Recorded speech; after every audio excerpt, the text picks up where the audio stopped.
ఓం నమో వెంకటేశాయ. ప్రస్తుతము చాలా మందికి ఒక విషయాన్ని రెగ్యులర్గా చెప్పడానికి ప్రయత్నం చేస్తా ఉన్నా. అదేమిటి అంటే షష్టాష్టకాలు. షష్టాష్టకాలు అంటే షష్టం అంటే 6, అష్టం అంటే 8.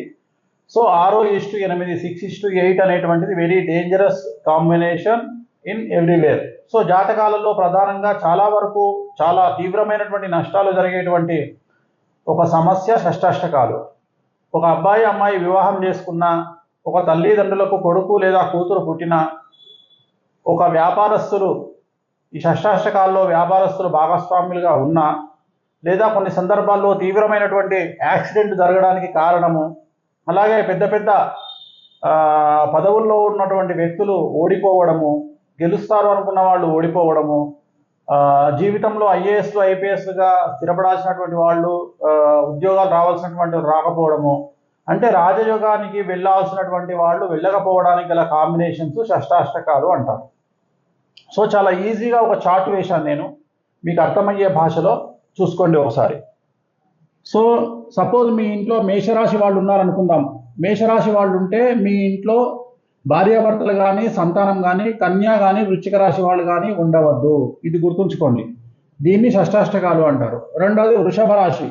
వృషభ రాశి వాళ్ళు ఎవరైనా ఇంట్లో యజమాని కానీ, తండ్రి కానీ, తల్లి కానీ ఉన్నప్పుడు వాళ్ళ సంతానం కానీ తుల, ధనుస్సు రాశి వాళ్ళు అవ్వడానికి వీల్లేదు.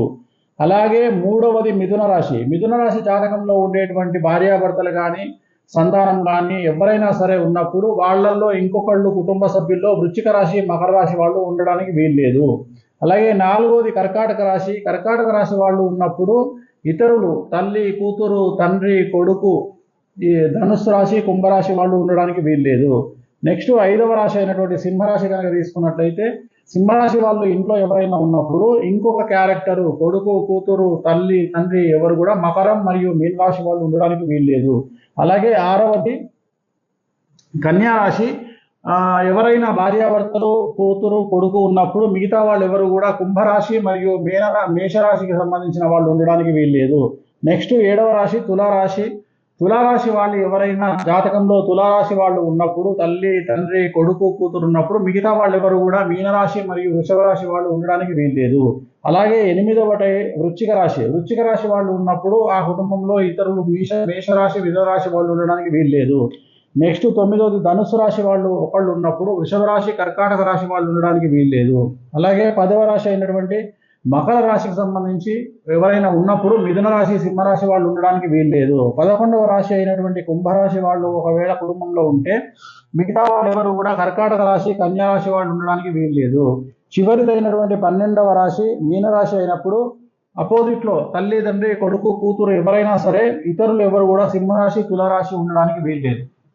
ఉంటే ఏమవుతుంది అంటే ముందుగా ఆర్థికంగా విపరీతమైనటువంటి నష్టాలు వచ్చే అవకాశం ఉంటుంది. అలాగే కుటుంబంలో ఆ కాంబినేషన్లో ఆరోగ్య భంగాలు ఉంటాయి. అలాగే భార్యాభర్తలు అయితే విడాకులు ఉంటాయి.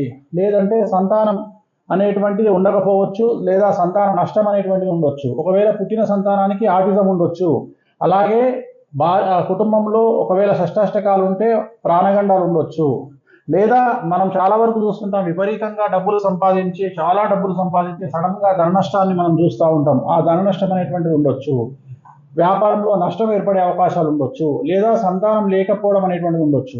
షష్టాష్టకాలు అయితే ఒకవేళ మీ ఇంట్లో ఇన్ని సమస్యలు కనిపిస్తూ ఉన్నాయి. అలాగే ఎవరైనా కొడుకులు పుట్టినప్పుడు 18 సంవత్సరాల వయసు వచ్చినప్పుడు మీకు ఇంట్లో విపరీతంగా ధనలాభం వచ్చినప్పుడు వాళ్ళకి అన్ఎక్స్పెక్టెడ్గా ధన నష్టం ఏర్పడము, లేదా సంతాన నష్టం ఏర్పడడం, అంటే కొడుకు యాక్సిడెంట్లో చనిపోవడం కానీ, లేదంటే ఆరోగ్యపరమైన ఇబ్బందులు, చిన్న ఏజ్లోనే హార్ట్ ప్రాబ్లం రావచ్చు, అలా ఏవైనా సమస్యలు వచ్చే అవకాశం ఉంది. కిడ్నీలు ఫెయిల్ అవ్వచ్చు, లంగ్స్ ఫెయిల్ అవ్వచ్చు, ఇలాంటివి జరిగే అవకాశాలు ఉంటాయి.